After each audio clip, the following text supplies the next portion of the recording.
On the Metal Voice live on YouTube. And today, wow, we're going all the way to California with Chris Impellitteri. Chris, what's going on, man? Hi guys, thanks for having me, and hope everyone's doing well, staying safe, away from the coronavirus, and Yes. happy Easter for everyone tomorrow. And of course, Perrin Wolfson. Perrin, what's going on, man?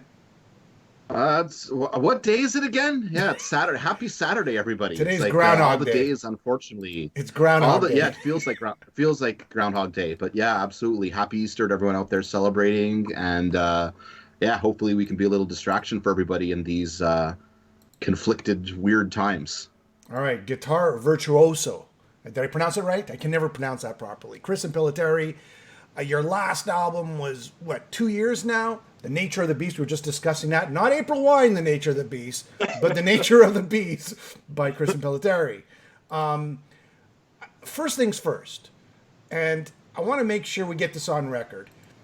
The name. I mean, it's been haunting people how to spell it, how to pronounce it. Just tell me about, why you chose, and actually I do know the answer, but I want you to tell everybody else why you chose to use your last name as, the brand name for the band for all these years.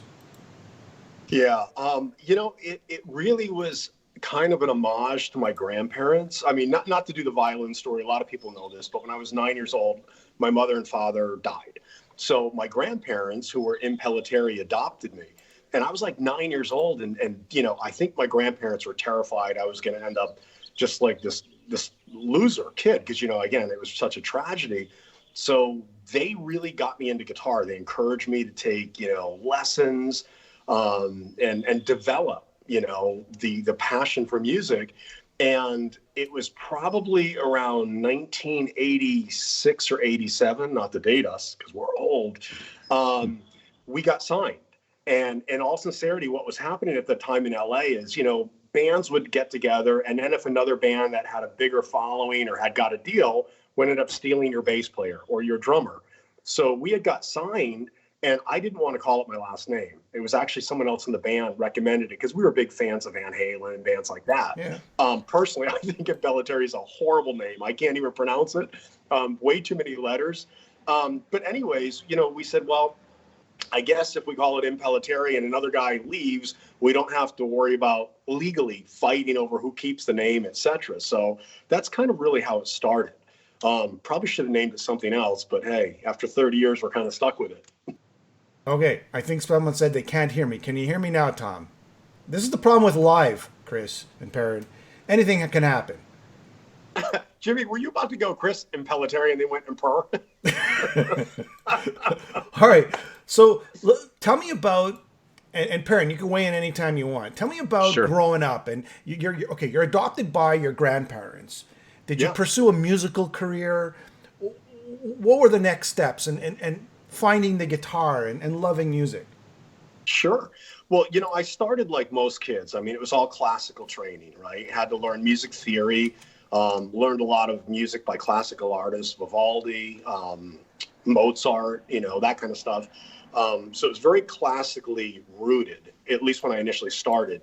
And then I'll tell you what changed me. I think it was in 1977. I don't remember how old I was. It was 10, 11, somewhere around there. My grandmother bought me tickets to all things Kiss. And it was the Rock and Roll Overture. They were still using the Destroyer set. And I remember going to the Providence Civic Center in Providence, Rhode Island. I saw Kiss and it was over. I was like, that's what I want to do. And it was a few years later when Van Halen came around, I saw that. And then I was like, watch oh, out. I want to be that guy on guitar. So that's kind of how it evolved into like from all right, I'm just going to kind of use music as an escape and study and, try to express myself through the instrument, to being obsessed by it, by seeing the other bands. And I guess like all kids going, I want to be that guy. I want to be a rock star, How much of Van Halen do you put into your music, like in terms of his sort of like, his Huge, style? huge. I mean, it's funny. I'm sure you guys have heard the Yngwie comparison. And by the way, I love Yngwie. No, I've never heard that. Yeah. But, Who is he again? Who? but Eddie, seriously. I mean, Eddie in 1970. I mean, the first two records for me really are what really gave me that core foundation of who I wanted to be as a guitar player. I mean, to this day, I still listen to Van Halen 1 and Van Halen 2. I'm obsessed with songs like I'm the One, the guitar solo in Ice Cream Man. I mean, I studied a lot of his technique, and people don't realize, even when I'm doing a lot of the really fast shredding stuff, I'm actually mimicking a lot of the stuff he did with a song called Spanish Fly, which is off the second Van Halen record. Acoustic. You know, so Eddie is probably my number one, my biggest influence, then Randy Rhoads, Al Di Meola, and then you get all the guys like Uli Roth, Yngwie, Blackmore, you know, all of that stuff. Yeah. So Chris, you mentioned Randy off camera before, and now you just mentioned him again. So, you know, Randy is credited as one of those people who really brought like a classical influence to heavy metal with his Ozzy records. So just, you know, when you heard those first two Ozzy records of Randy, what were your thoughts? What did that, you know, do for you when you heard them? Well, so I actually saw Randy in concert, you know, years later. I mean, probably like 5-6 years ago, Rudy Sarzo and I were in a band. It was really Japan-centric, called Animetal. Yeah. We used to talk about this. When I first heard the first Ozzy solo record with Randy, it was songs not like, I mean, I love Crazy Train, of course, and all the popular stuff, but the stuff that really hit me, Mother Revelation, right? Yes. I mean, that was where all of a sudden I was really exposed deeply to harmonic minor scales and what you can do and how dark it can sound. The guitar solo in Mr. Crowley, one of my favorite all-time rock solos. That is my favorite all-time metal solo, actually. It's funny that you say that, because it's just so vibrant and alive, you know? It's so really, what else? And so those were the two, at least the foundation.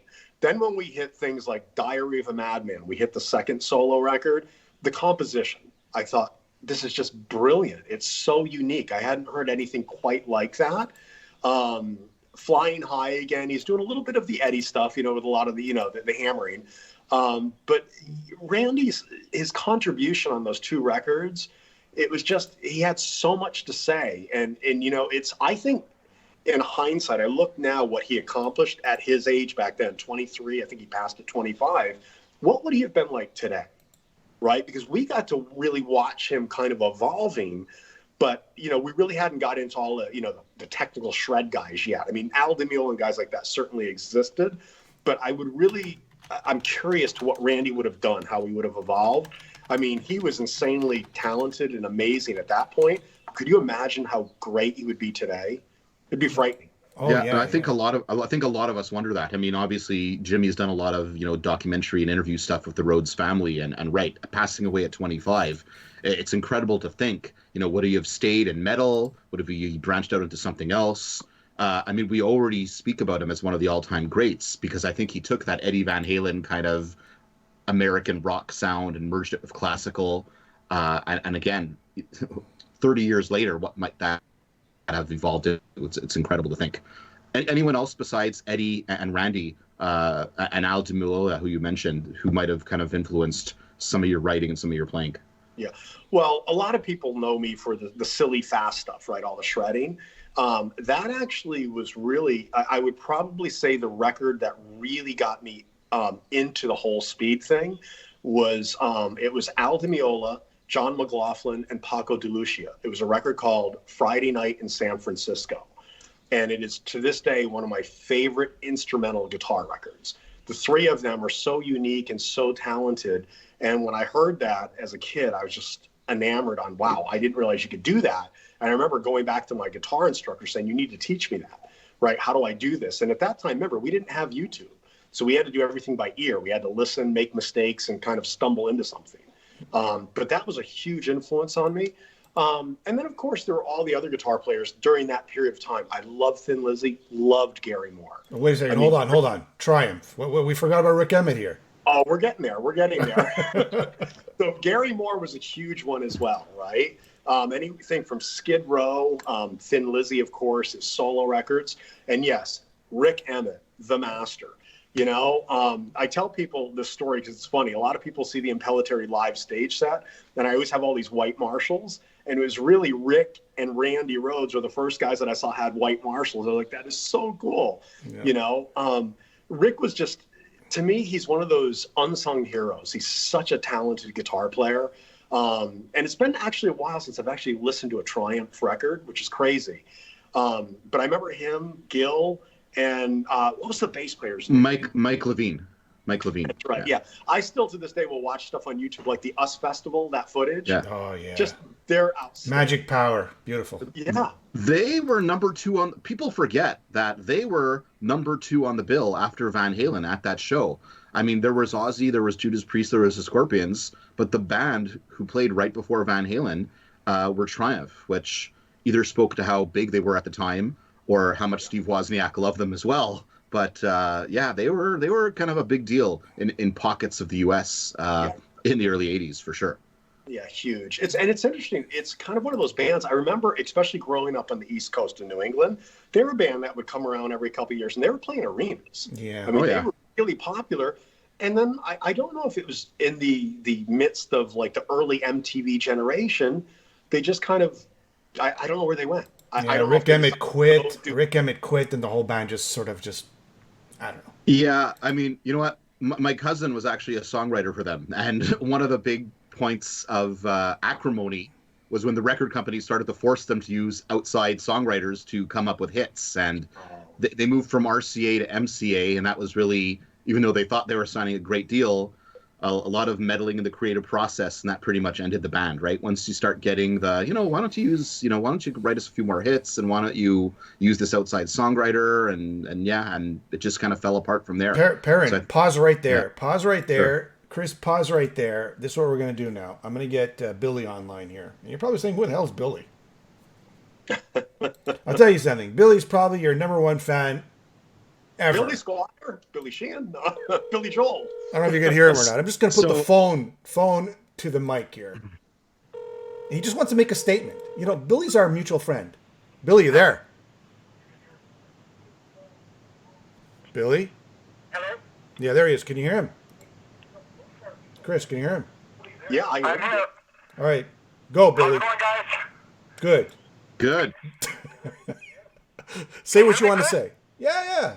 Billy's in Canada, by the way, Chris. Hi, Billy. So Chris, I just want to say that Impellitteri is my all-time favorite band. You guys are so consistent in putting out great albums, and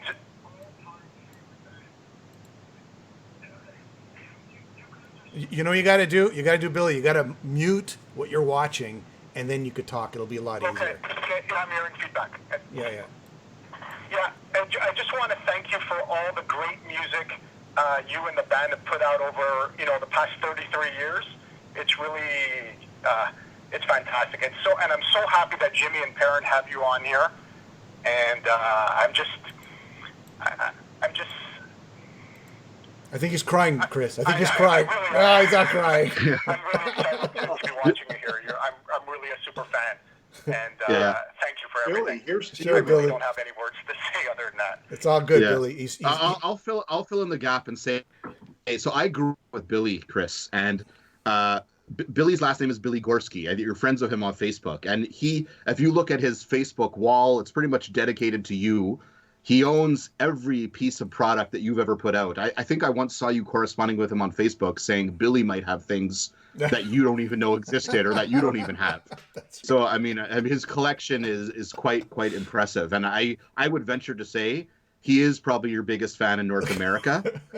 We won't touch Japan because I know it's a whole other story there, but I would venture to say that Billy might be your biggest champion in North America. And he actually got me into your music. In the little town we grew up in, Billy used to deliver pizza in his Corvette.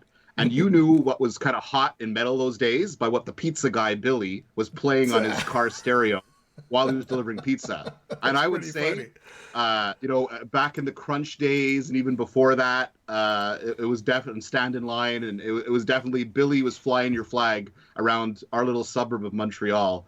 And you probably sell more records in Montreal than any other North American because place of Billy. because of Billy, and now he's in Toronto, so he's probably flying the flag in Toronto. So So we wanted to get Billy on we wouldn't be talking right now if it wasn't for Billy. That's what it comes down to.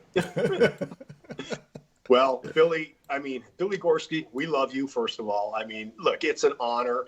One thing I hear a lot of people that really, I guess, respect what we do musically, they thank us. And I'm always like, no, we need to thank you, because the reason we keep doing this is because we have, I call people friends around the world that like our music. They support us. You know, it's the reason we keep doing this. Yeah. You know, and I'm honored you think we make great records, you know. I mean, that's always a challenge. You know, when we do make records, I will tell you this, Billy, we have a rule. We will never release garbage. And I'm not saying that what we do is great, but what I mean by that is we try to make sure that every song we write, it comes from the heart, right? And we master our craft, you know, as musicians, right? We try to play at the optimal level, but we also try to create songs that are, they have meaning and depth, and somehow they touch people. Because, I mean, obviously they have to touch us.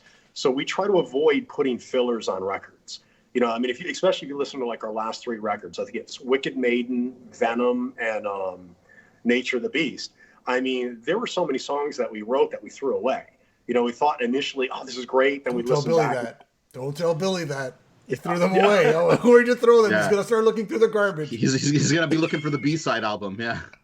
But Go ahead. Sorry to cut you off, Chris.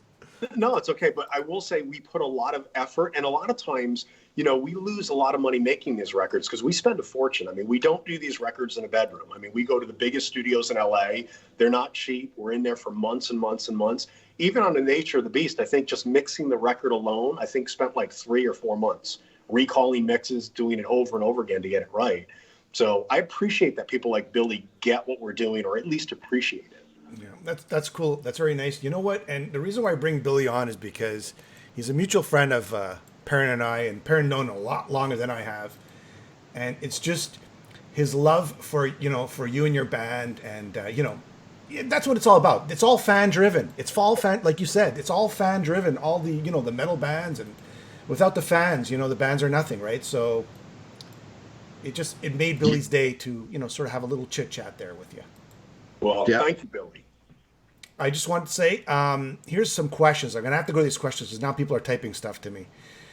Have you ever been asked to join a big band? And we'll talk about Ozzy. And tell me about, first of all, A, have you been ever asked to join like a big band as a guitarist? And B, tell us about your Ozzy, I guess, potential audition, what happened there.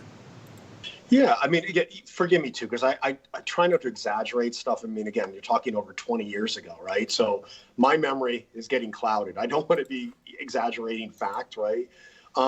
The answer is yes. I have been offered multiple times to join big bands. I'm not going to say who they are because some of their guitar players still exist in their band. So I've certainly had that opportunity. And I have to be honest, I've been really blessed.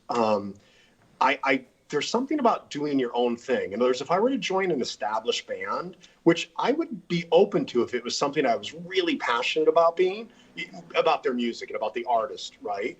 But I also have to recognize, would I be happy, kind of playing covers? Because really that's what you're doing. You're playing someone else's creation, right? Yeah. And there's nothing wrong with that.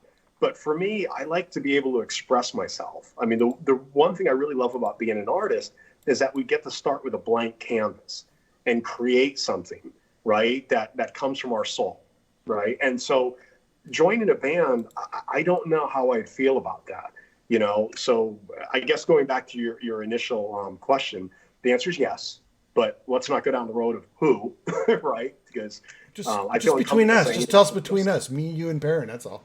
Yeah, on the internet. Yeah, that will be off the record. Yeah, yeah. And then I'm sorry. And then you said Ozzy. What was the question about? So what was that sort of? I guess you said no to Ozzy, right? Tell me about that story. Oh, I saw that, and forgive me. That's where I go. Do I exaggerate the truth? I don't know. So what I remember, and forgive me, this was long even before Zach. So this, and I think I get my years confused because it's so long ago. Maybe it was 86 or 87. So this is after Jakey Lee, just to put in time perspective. This is Jakey Lee. Lee. I'm not sure. I think he was still in the band, to be honest. I remember coming back, because at that time I lived in Hollywood. And I remember I had roommates at that time, I remember coming home and my roommate goes, "Hey, you got to listen to this." I was like, "What?" And he goes over to our answering machine. At that time he had a little tape or whatever. Yeah. So he hit play on it, and it was Sharon Osbourne.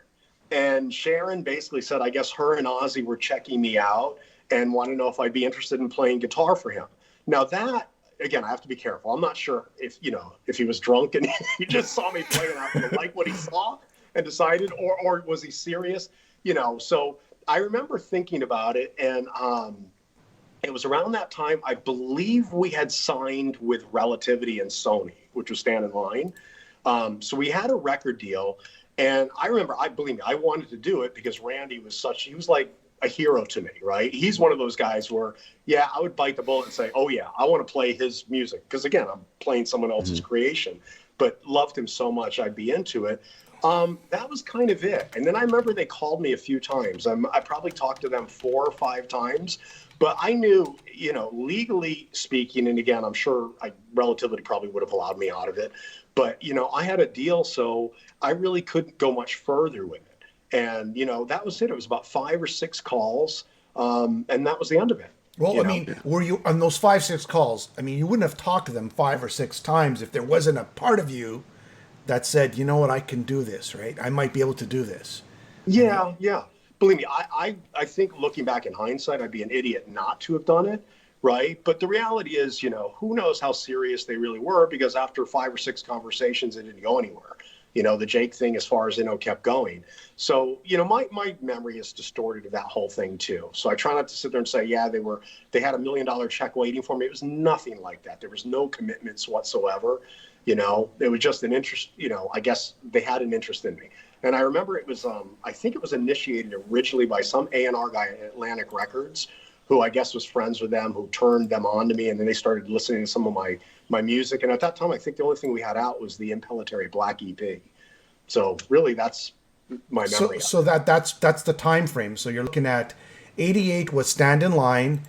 87 was when Zach joined. So it must have been like a year before. I don't think it was that early. No, 86 is, I think, when we did the Impellitteri Black EP. Remember, the Impellitteri Black EP came out before it was on Relativity and Sony. We ended up signing a distribution deal with them because it was already out. We were doing I think it was like a mail order thing.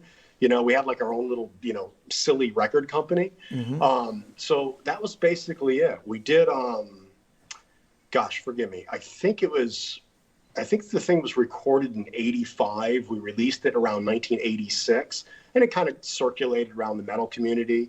I remember some magazines, like I think Krang magazine had kind of did a really nice review on it and things like that. So we started to get a little bit of a buzz. And I think that's actually what led us into getting the deal with Relativity Records in 1987. So. Yeah, and Jimmy and Chris, timeline-wise, I remember seeing Ozzy with Jake in late 86. And at the end of that tour, the Ultimate Sin Tour, is when Jake left, right? I mean, sometimes young men who do well have certain problems and that sort of thing. So I think, there was a falling out just due to behavior or whatever it might be. So Jake probably left Ozzy's band in early 87. And then Zach probably didn't join till 88 with the first release coming out in 89. So we are probably talking about kind of an 87, 88 kind of time frame. Point being, I'm trying to say that we're not talking about after Zach was in the band. It was before Zach was in the band. That's what I'm getting while at. They were looking for Jake's replacement, it sounds like. I do remember that. It was definitely, Zach was definitely not in the band. It was long before that. And like I say, who knows how serious they were. I mean, they must have had some intent, because if they called me multiple times, otherwise they'd be wasting their time. But realistically, how serious it was, I really don't know. I mean, I probably exaggerate it more than I should, Well, I don't know. I think it's pretty serious. He was like a huge back then, and it still is, right? So, yeah. Well, listen, I will say this as a guitar player, I'm flattered and honored just to have even gotten called. I mean, obviously they saw something, right? So usually if you watch someone play or hear them play, if you like what you see, I guess you would probably start expressing interest.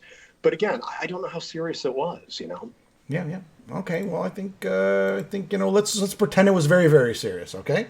How's that? All right. Well, my ego would like that, and I know there are times where I probably blow and feel like, yeah, they called me a couple times, and I think they were serious, and But anyways. All right. So let's talk about now. You've done your EP. You got it circulated around the metal mags and the metal community, and suddenly you meet Graham Bonnet. How do you meet Graham Bonnet? Tell us about recording the Stand in Line album, which is sort of like iconic today, right? And it opened the doors to Japan, because he was already popular in Japan because of Alcatrazz. Tell me about that. Yeah. Well, I think Graham and I, we were introduced to one another. The keyboard player, Jimmy Waldo, was the band Alcatrazz. Yep. And Alcatrazz at Yngwie, and it had a huge following in the U.S. and Japan and Europe. I think it was around, was it 83 or 84, somewhere around there. And they were having issues. I guess something was going on with Yngwie and Graham or whatever. And I don't know if they heard me playing, but anyways, Jimmy Waldo contacted me and asked me if I'd be interested in going down and auditioning for them. And I was pretty young. I was still, I was going from my Eddie and Randy kind of playing to starting to really get into the Demiola thing and all the speed stuff. So I'm not sure I was really mature enough yet. But anyways, they called me, and I remember auditioning for them. And the only other guitar player that was there was Steve Vai. And Steve, I don't know how much older he is, but he was certainly much more mature and definitely the right guy at that time. So they chose Steve. But Graham and I stayed friends. And after we did the first Impellitteri Black EP, and Rob Rock, who was still is our singer, but he's the first singer we had on that record, when we signed with Relativity, Rob decided that he wanted to do something different. So he got a deal with some band on RCA Records in Germany. The producer was Dieter Dirks, who I believe had produced Scorpions. Sure. So he left, and I had just signed the deal with Relativity Records, again, for the distribution of the Impellitteri Black EP. And I remember panicking, thinking, oh my God, what am I going to do? I lost Rob. He was my writing partner, So I remember calling a couple people, and someone at some point said, well, what about Graham Bonnet? Because I think Alcatrazz was coming to an end. So I called Graham and I said, hey, Graham, I've got a record deal. Would you have an interest of doing something? It's not going to be, because Impellitteri, especially the Impellitteri Black EP, our first thing, was really much more thrash, speed metal, a lot of shredding, kind of like almost like Iron Maiden meets Judas Priest on steroids with all the Demiola playing. Yeah. But with Graham, I knew we couldn't quite take that same approach. So I said, well, why don't we do something more like a tribute to Rainbow? Because I really love the Down to Earth record. So Graham basically heard some of the demos I did, and he really liked it. And he said, let's do it. I was on. And kind of that's how we decided to kind of, begin the Stand in Line band. Right. So we got together, we started writing songs together to see if we could make something spark. And the first couple songs we did was Stand in Line, Tonight I Fly, and I think a song called Leviathan. And that was it. And then the band was built around the two of us, meaning the new band for Stand in Line. And then it opens the door to Japan, right? I mean, which Alcatrazz and Graham were very popular in at the time. Was that the sort of the catalyst that opened the doors for you in Japan, or were you already popular in Japan? Well, the Impellitteri Black EP had certainly developed a nice little cult following for us in Japan and Europe as well. A lot of people were listening to our songs like Lost in the Rain and Burning. For the people that have never heard those, you can just go to like YouTube and find them. And in the guitar community, especially in Japan, they really seem to embrace it. So I had already started to build a following there. But I will be honest, Stand in Line, when that record was released, it's certainly not one of my favorite Impellitteri records. I mean, I really don't like the production, but I didn't have a lot of control on the production. However, in Japan, I think because Graham had played with Ritchie Blackmore, he had played with Michael Schenker, with Yngwie, with Steve Vai, and then with me, it kind of gave me a free calling card. Like all of a sudden, a much broader audience in Japan seemed to embrace me, almost out of like success by association.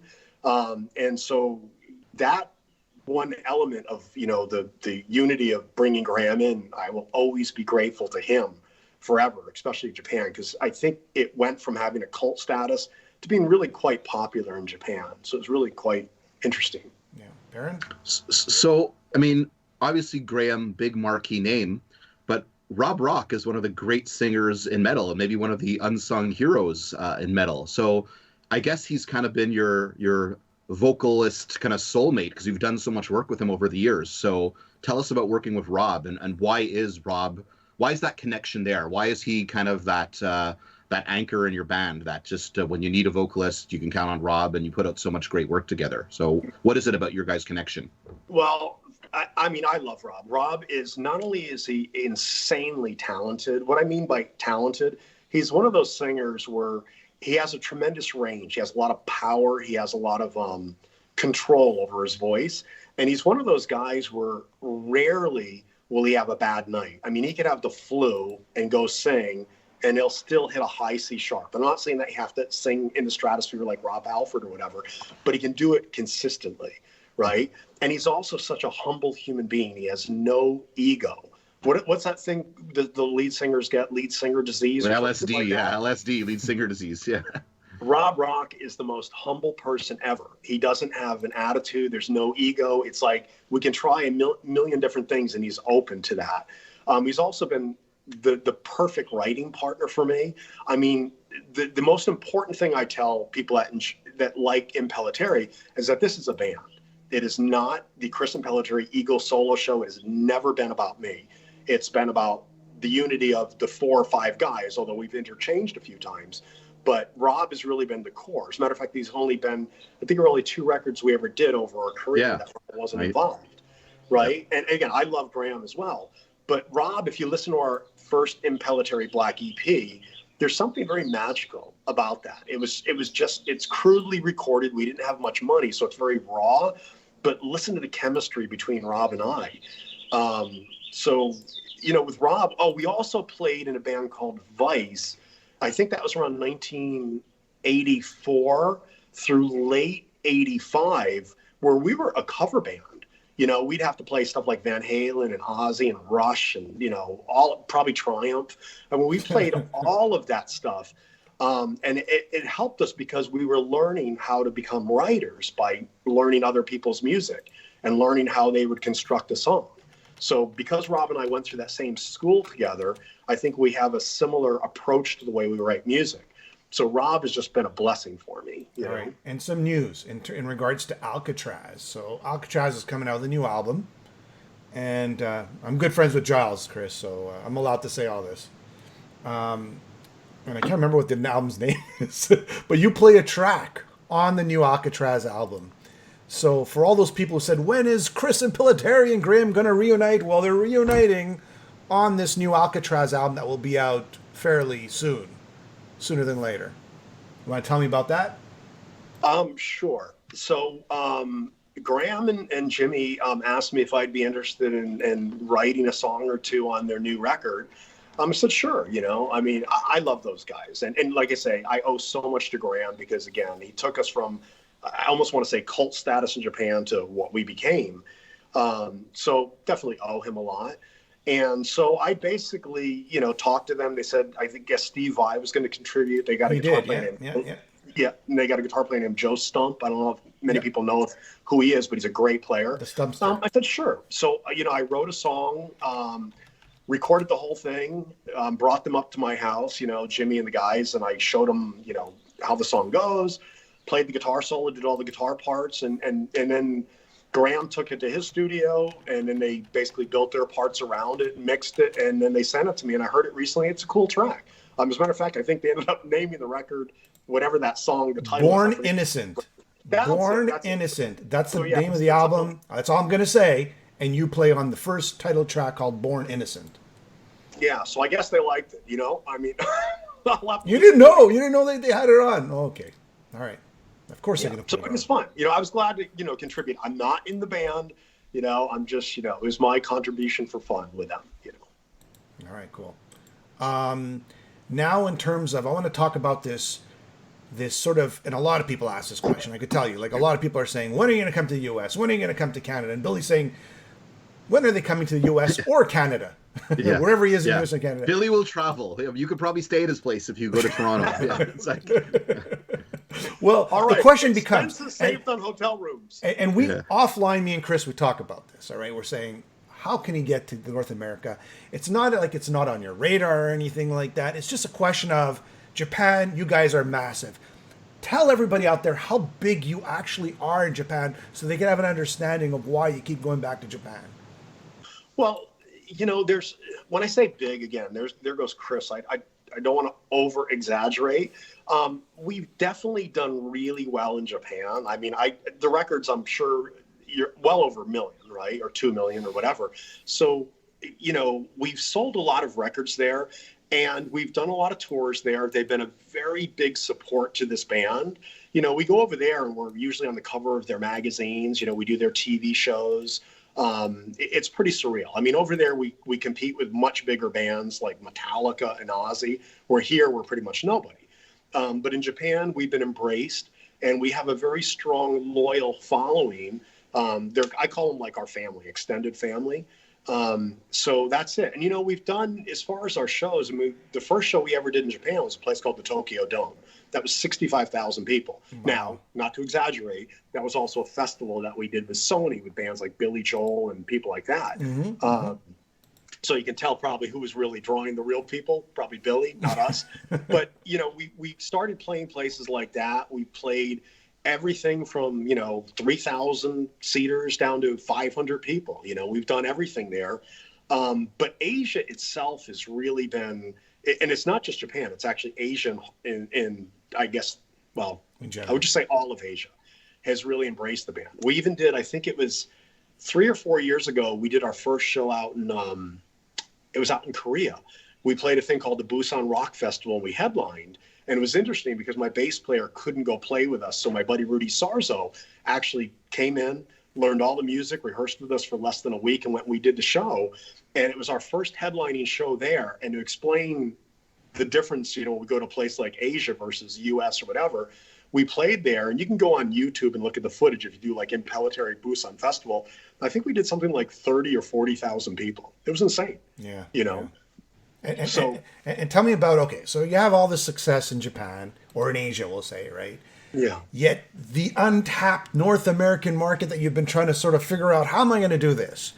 What are your thoughts towards, and I get it. We all get it. I mean, it's a tough business. We're not selling records. There's no support.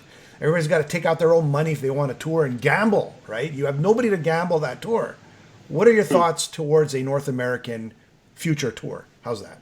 Well, we have to do it. I mean, people tell us we're better live. So, obviously we want to play for people, as many people as we possibly can reach. We've done, sadly, we've only really done things. It's always been Asia, obviously.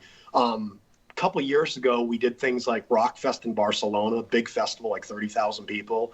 And that's where I think Maiden were headlining, bands like that. But it was such a great experience. And the people that came to see us, you could see the enthusiasm on their face because they never really got to see their band or see this band.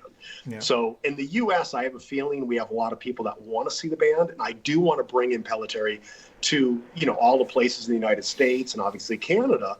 But I also want to be truthful. We've gone over budgets because we've had offers from agents and promoters to go do full tours. And as I was telling you earlier, Jimmy, I got an offer literally less than a year ago to do a full run of the US and Canada. Yeah. And I did the math, with our accountant. And I realized by the time I got done with it, I'd probably lose about $50,000 a month. That's just right. Going out. And I was like, dude, oh my God. Doesn't make sense. Doesn't make sense. And it's like, then you're really playing. Look, I do want to play for all the people that have supported us, and we'll get there. We'll figure this out. But I also want to play decent sized venues.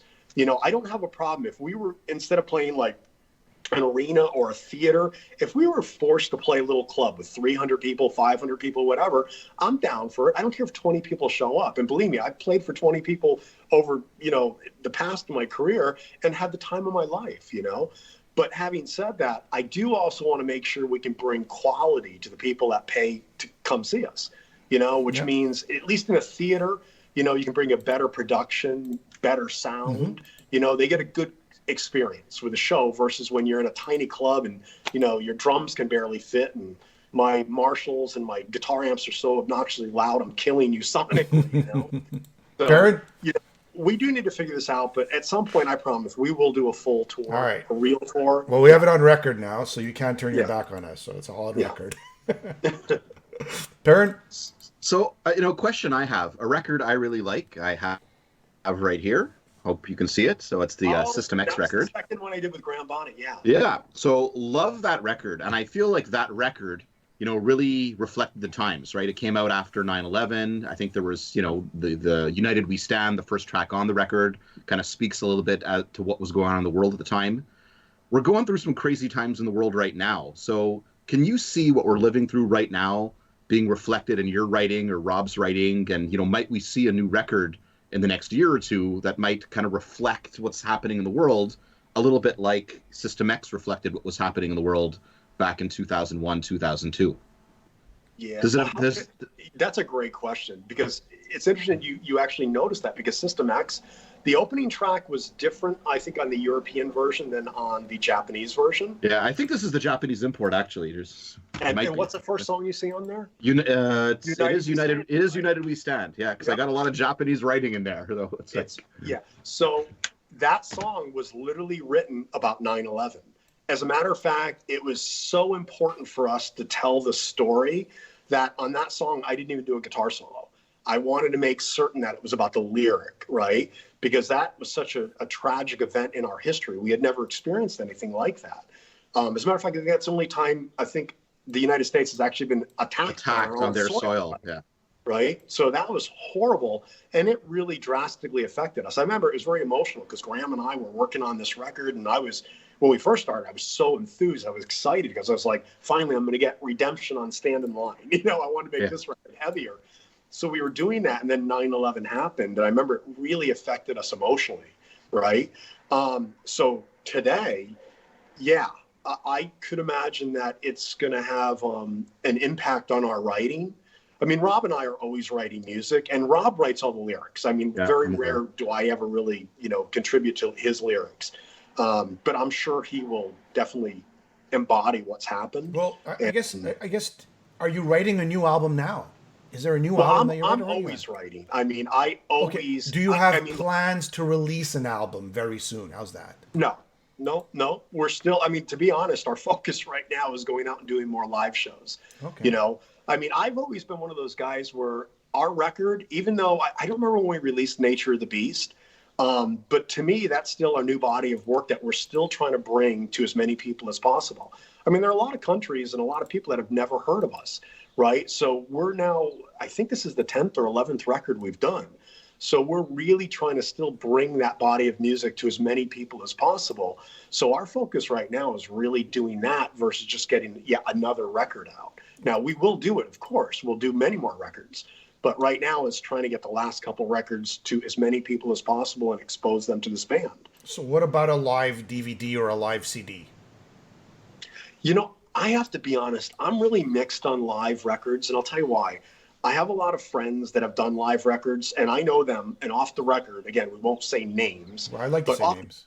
Those are live records in the studio, right? Course. So I feel like, come on, guys. So, one thing I love about it is it's like there was a guy who did a fan club for us years ago, and he got a hold of some bootleg recordings of some shows. I think it must have been live shows we did in Japan or somewhere in Asia. And he kind of created the CD called Live, Fast, and Loud. And I remember listening to it, and I remember going, I actually love this. It is so raw. Obviously, wherever he got the recordings must have been people with digital, recorders in the audience. Yeah. And you can't doctor it. I can't go back and punch in guitar parts and fix mistakes. Everything is there. It's live. It's an experience. To me, that's how live footage should be documented, right? So I would rather have people just bootleg us and put us on YouTube or whatever. And if we're great, awesome. We suck. Oops. But at least you get a real performance versus, this is live and, everything's been doctored. All right. So Mad Miller wants to say hi, Chris. Paul Ribb wants to say hi, Chris. I'm just kind of looking at the text here. Tom's saying hi. And Thomas is saying Impellitteri sold over 2 million albums. I guess that would be like in Asia, right? Together. However, music is not your full-time job. Was it at the same... I'm trying to figure out what the question is here. When did you find out that another profession was necessary, and what was it?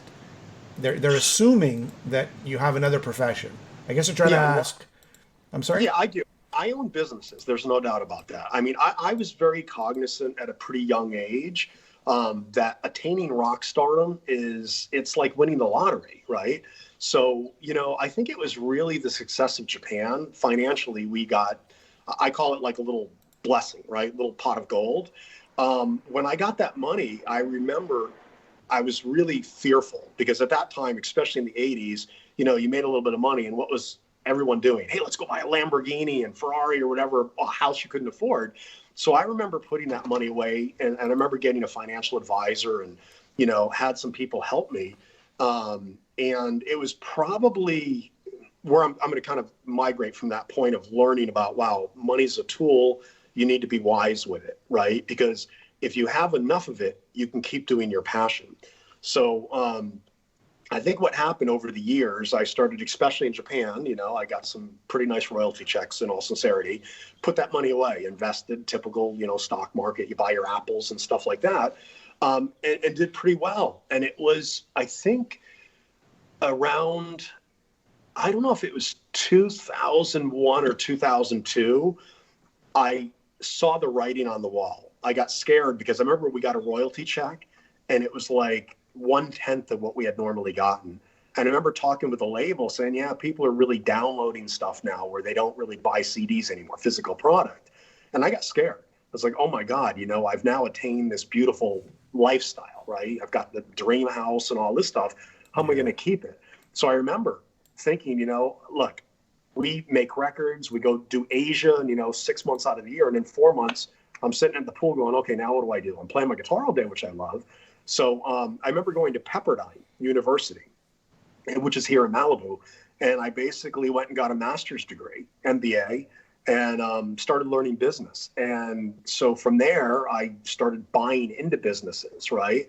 So those businesses have allowed me kind of a support mechanism to keep doing music. And music, let's be clear, music's my number one job. It's what I spend 9 hours a day doing. But I learned that if you could really invest in other things that create positive cash flow, it would then act as a support mechanism so you can still do records, right? Because believe me, if you listen to our record like Nature of the Beast, I promise you the record budgets we get, in Japan, it's still a good budget, but the records we get in aggregate from all the participating record companies is not nearly enough to pay for the cost of these records. We're spending hundreds of thousands of dollars making these things. So you need the money to come from somewhere. Perrin? I love it. Financial planning with Chris. We should do that. We should do like a quarterly show. It's great to hear though, because like you said, I think a lot of people think it's going to last forever and, buy the Lamborghini, as you said. And, they wind up having no choice but to play small for peanuts and not really having the means to live properly. So it was a fair question, and it's good to hear the answer because, the rock and roll dream needs to be fueled by something, I guess. And in your case, it sounds like it's your investments. Well, I think it's important. I mean, I don't know Duff McKagan, but I've read some articles where I think he went up to Seattle after Guns N' Roses. I think he got an accounting degree or something, which I thought, wow, after all that success. And he was really wise as well. And I've seen some interviews or read some interviews with him where he talks about it. And it's true, but remember, you also have to be careful though. With me, especially the way I play guitar, I have to really constantly work on muscle memory. So I have to be able to play my guitar all day long. And I still do. I mean, no matter where I'm at, I have the guitar somewhere, and I'm usually playing. You're at a business meeting and you pull out your guitar. Yeah. Well, let's be clear. I need to limber up. Yeah. Yeah. The business meetings, I'm not really half the time even involved in, it's more like I've invested in those. Okay. So, yeah. All right. What's your, but hold on, Perrin, I got from Teddy saying, what's your favorite album, Chris? What is your favorite album of your career, I guess, that you've put good out? question. Yeah. Well, and why? Well, I'm always going to be really fond of the Impellitteri Black EP. That was our first, again, and it's funny too, people always make fun of us because we say the Impellitteri Black EP, like Metallica Black Album. Or like the Back in Black, like AC/DC. Yeah, exactly. So, but, the Impellitteri Black EP, I'm always going to be fond of that because Rob Rock and I remember recording it. We did it in Los Angeles at a place called Baby O Studios. And I'll never forget, and I think we were in room A, and room B was Gene Simmons doing demos for Kiss. And I remember he came over, and I remember meeting him. And it was a really interesting time because Rob and we didn't have any money. I mean, we were pretty poor. And we had to do the record. Literally, we would start, I think we would load in around midnight, and we would start at 1 o'clock in the morning. And most of the material on that record, we had to play live, right? Because we didn't have enough money really to go back and forth and keep overdubbing and doing things.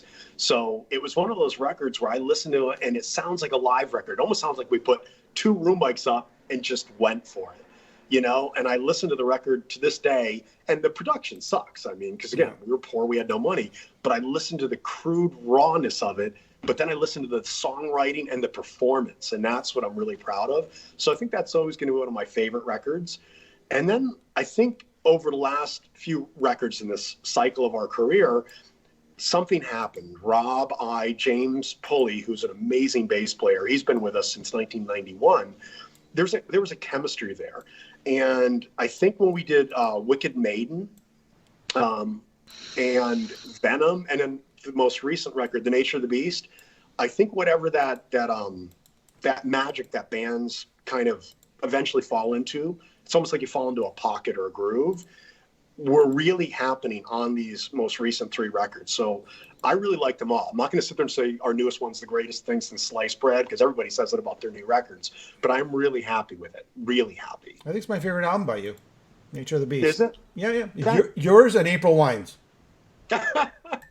Yeah. Which is your favorite Nature of the Beast? Yeah, that'll be our next poll. April Wine. Impellitteri sucks.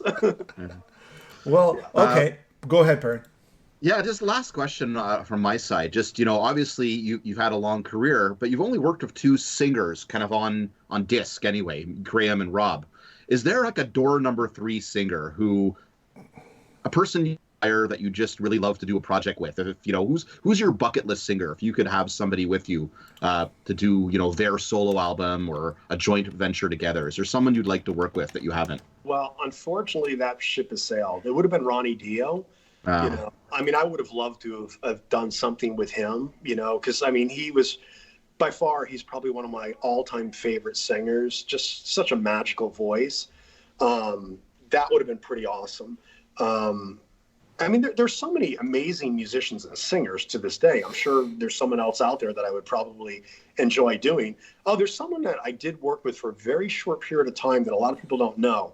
And I actually kind of disbanded the Impellitteri Stand in Line lineup to actually work with this guy. It was a very short period of time. I think we worked together for about maybe 3 months at best. Was a guy named Glenn Hughes, which a lot of you people. Yeah, Glenn Hughes. Yeah. Look, a few people I know think Glenn's very well known. Yeah.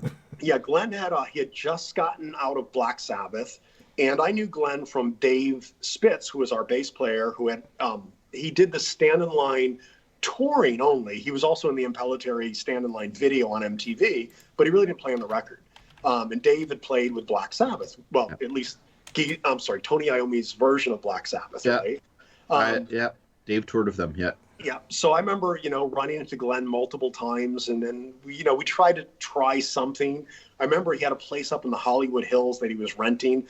You know, I would go up there and, you know, record songs with him in his basement or whatever, but it really didn't go anywhere, you know. And he was one of those guys I kind of looked in hindsight going, oh, I bet could have created something really magical with him. You know, he's still around. He's still around. You guys could still hook up. Great singer. Yeah. Well, I've got Rob, you know. I mean, I'm really happy with Impellitteri. I mean, Rob and I, unless something, you know, goes sour, I mean, it's just, why? You know, I've got my writing partner, you know? Yeah, won't argue there. Okay, so we have 5 minutes before I have to hang up, and we got to end this interview. It's been almost an hour. So I'm just going to take some questions, and we'll just try to like go through them as quick as we can. So if anybody has any questions that we haven't talked about already, because a lot of people are saying stuff we already talked about, fire them off. Any future plans? So Pedro's saying, any future plans for Animetal USA? For Animetal USA, that's a good question. I honestly don't know. You know, that was a band that was put together by Sony Records in Japan.